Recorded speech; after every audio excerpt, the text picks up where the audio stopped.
recettes d'Axel. Aujourd'hui, j'ai choisi de vous parler du Bacillus cereus. C'est une bactérie dont on entend parler, mais pas tant que ça, puisqu'on se rend compte, par exemple, quand on fait des audits, qu'on ne retrouve pas forcément le Bacillus cereus dans des catégories de produits pour lesquels pourtant on devrait le voir. Alors, il faut savoir que le Bacillus cereus, c'est une des principales causes d'intoxication alimentaire chaque année. Pourtant, le Bacillus cereus ne fait pas partie des critères de sécurité comme c'est le cas pour la Listeria ou la Salmonelle. Alors, je vous rappelle qu'un critère de sécurité, ça va être une bactérie pour laquelle, en fait, on va vraiment mettre un point d'attention et si on en retrouve au moins une dans un échantillon de 25 grammes, on va avoir une alerte qui fait que le produit est dangereux et donc on va aller le retirer du marché.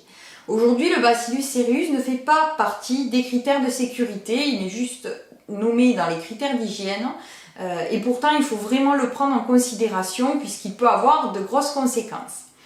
Le Bacillus cereus, on ne le trouve pas dans les produits frais, étonnamment on va le trouver plutôt dans des produits à base de pâtes, à base de riz, les farines, les épices. Voilà, donc plutôt des produits, finalement des produits secs à la base, donc il faut vraiment vérifier de votre côté que vous n'êtes pas exposé à ce risque de bactéries et si c'est le cas, de faire des analyses adaptées pour voir si votre produit ne peut pas provoquer des intoxications alimentaires à Bacillus cereus. Alors le Bacillus cereus il se développe en fait soit suite à une cuisson insuffisante du produit, soit à un refroidissement trop lent du produit. Déjà les plages de température sur lesquelles le Bacillus cereus se développe, c'est entre 4 et 55 degrés, c'est des plages assez larges et donc on va voir que quand on a un produit à base de pâtes par exemple, qu'on va laisser refroidir à température ambiante plusieurs heures, du coup il y a une possibilité de développement de Bacillus cereus qui peut donc avoir des conséquences pour le consommateur final.